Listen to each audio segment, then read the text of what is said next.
Trump finally takes the first step to assume full control of Cuba by sending CIA Director John Ratcliffe into Havana with a message the communist regime could not ignore.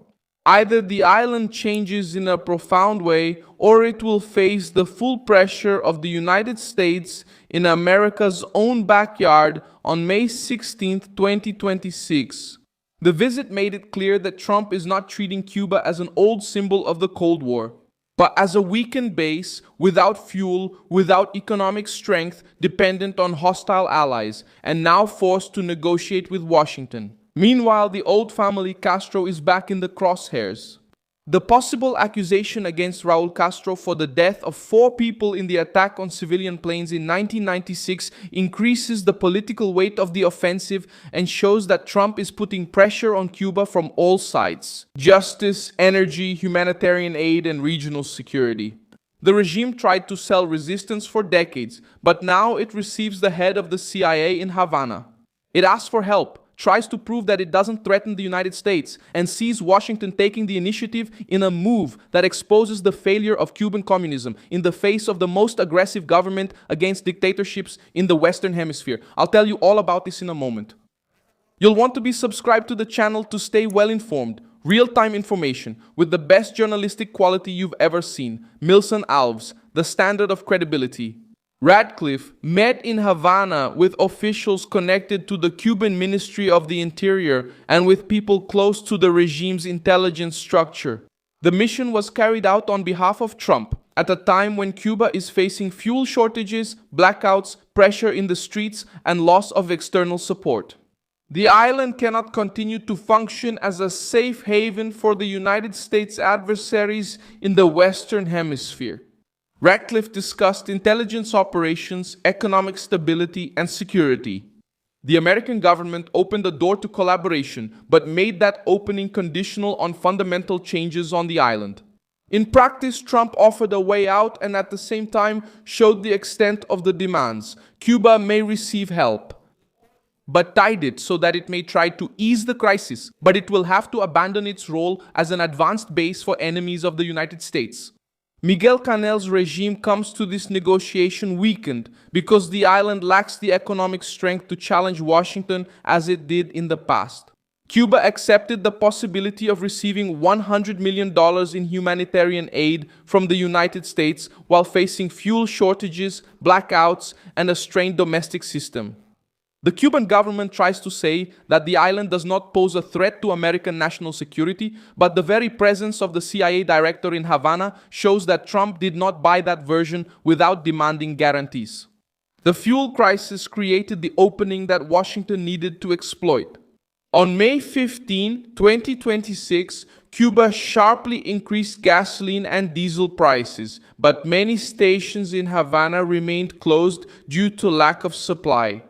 Even so, the problem isn't just the price. The problem is that the regime can't guarantee energy, transportation, and normalcy for the population. That's where Trump comes in. O ponto mais sensível.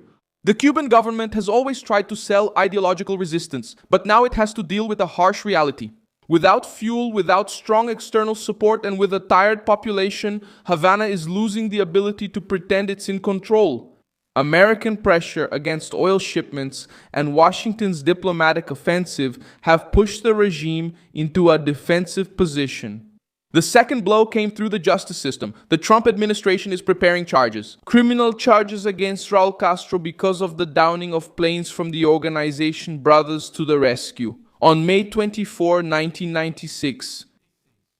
In that episode, Cuban fighter jets shot down 2 civilian aircraft operated by Cuban exiles, and it was almost psychological in the United States. And the International Civil Aviation Organization concluded that the planes were over international waters, while the government declared it was an airspace violation.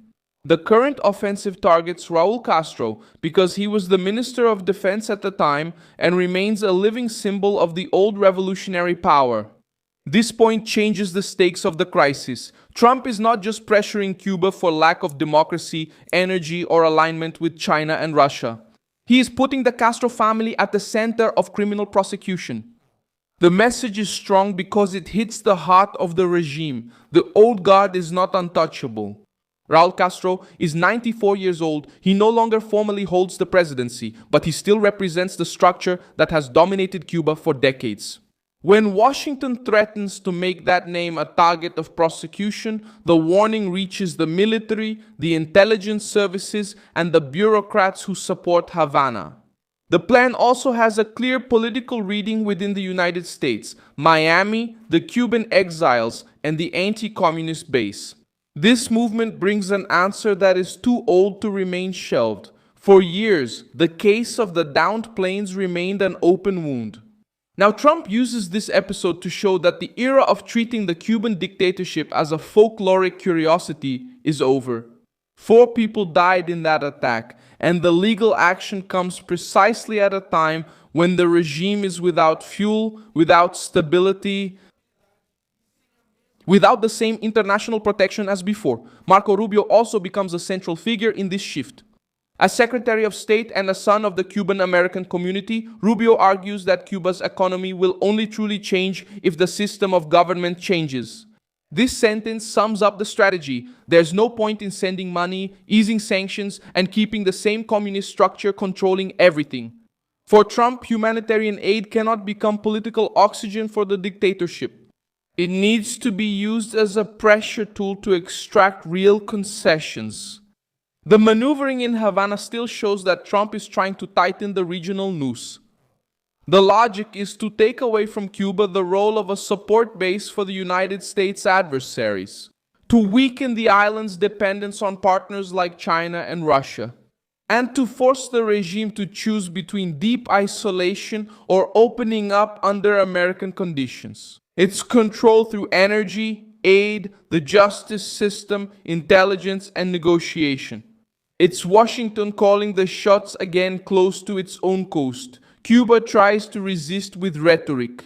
Foreign Minister Bruno Rodriguez condemned the American pressure and accused Washington of following a dangerous path. But the Cuban reaction no longer comes from a comfortable position. The next stage could be even tougher. Reuters reported that the United States Department of Justice plans to announce charges against Raul Castro in Miami on May 20th, 2026. If this moves forward, Havana will have to deal simultaneously with an internal crisis, economic pressure, humanitarian demands, a CIA visit, and a direct attack on the greatest symbol of the Castro family. Trump doesn't need to declare that he has taken control of Cuba. The first step has already been taken. When the regime started responding to American pressure within Havana itself. I'm Milson Alves, an international affairs specialist, and my purpose is to keep you well informed with the truth every day. The news links are in the video description. Leave a like on this video, subscribe to the channel, and at the end check out the comments so you can be even more engaged with the Milson Alves community.